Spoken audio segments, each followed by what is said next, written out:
Good Friday को good इसलिए कहते हैं क्योंकि यह ईसाई धर्म में यीशु मसीह के बलिदान और क्रूस पर मृत्यु का दिन है, जिसे पापों के प्रायश्चित और मानवता के उद्धार के लिए पवित्र माना जाता है। गुड शब्द यहाँ अच्छाई, पवित्रता और ईश्वरीय उद्देश्य को दर्शाता है, न कि खुशी को। यह दिन दुख और शोक का है, लेकिन इसके पीछे का आध्यात्मिक महत्व इसे गुड बनाता है। गुड फ्राइडे यानी पवित्र शुक्रवार को ग्रेट फ्राइडे, हॉली फ्राइडे और ब्लैक फ्राइडे जैसे कई अन्य नामों से भी जाना जाता है। शोक, तपस्या, उपवास और प्रार्थना के पर्व गुड फ्राइडे के दिन ही प्रभु यीशु मसीह को शारीरिक व मानसिक यातनाएं देने के पश्चात अत्याचारी शासकों द्वारा अंततः क्रूस यानी सलीब पर चढ़ा दिया गया था। ईसाई मानते हैं कि यीशु मसीह का यह बलिदान पापों की क्षमा एवं अनंत जीवन की आशा के लिए दिया गया था। यीशु मसीह की पीड़ा और मानवता के लिए उनके अप्रतिम बलिदान के स्मरण करने, उनके प्रति हार्दिक आभार अभिव्यक्त करते हुए आर्त भाव से प्रार्थना करने का पवित्र दिन है गुड फ्राइडे।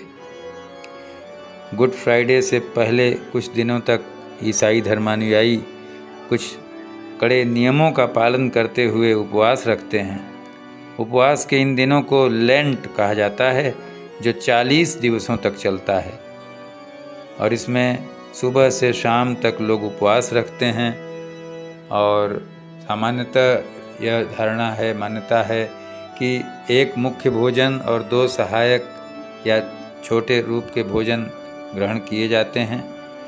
शर्त यह है कि इन तीनों भोजनों में आहार का संपूर्ण परिमाण या मात्रा एक सामान्य भोजन के आहार के परिमाण से अधिक नहीं होना चाहिए।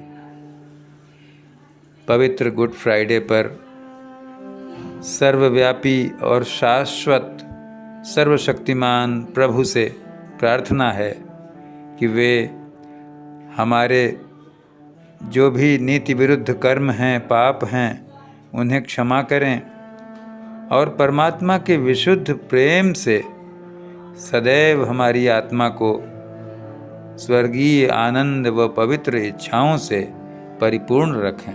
न्यू टेस्टामेंट या नया नियम में ल्यूका का सुसमाचार शीर्षक अध्याय में गुड फ्राइडे के दिन प्रभु यीशु को सलीब पर चढ़ाए जाने के विवरण का संबंधित अंश कुछ इस तरह है। वे और 2 मनुष्यों को भी जो कुकर्मी थे उसके साथ घात करने को ले चले। जब वे उस जगह जिसे खोपड़ी कहते हैं पहुँचे तो उन्होंने वहाँ उसे और उन कुकर्मियों को भी, एक को दाहिनी ओर और दूसरे को बाईं ओर क्रूसों पर चढ़ाया। तब यीशु ने कहा, हे पिता, इन्हें क्षमा कर, क्योंकि ये नहीं जानते कि क्या कर रहे हैं। और उन्होंने चिट्ठियाँ डालकर उसके कपड़े बांट लिए।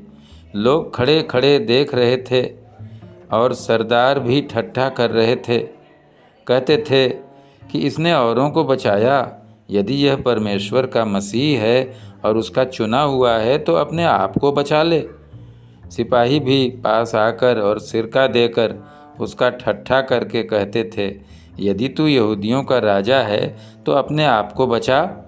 और उसके ऊपर एक पत्र भी लगा था कि यह यहूदियों का राजा है। जो कुकर्मी लटकाए गए थे उनमें से एक ने उसकी निंदा करके कहा, क्या तू मसीह नहीं? तो फिर अपने आप को और हमें बचा। इस पर दूसरे ने उसे डांट कर कहा, क्या तू परमेश्वर से भी नहीं डरता? तू भी तो वही दंड पा रहा है और हम तो न्यायानुसार दंड पा रहे हैं, क्योंकि हम अपने कामों का ठीक फल पा रहे हैं, पर इसने कोई अनुचित काम नहीं किया। तब उसने कहा, हे यीशु, जब तू अपने राज्य में आए तो मेरी सुधि लेना। उसने उससे कहा, मैं तुझसे सच कहता हूँ कि आज ही तू मेरे साथ स्वर्ग लोक में होगा। और लगभग 2 पहर से तीसरे पहर तक सारे देश में अंधियारा छाया रहा और सूर्य का उजियाला जाता रहा और मंदिर का पर्दा बीच से फट गया। और यीशु ने बड़े शब्द से पुकार कर कहा, हे पिता, मैं अपनी आत्मा तेरे हाथों में सौंपता हूँ।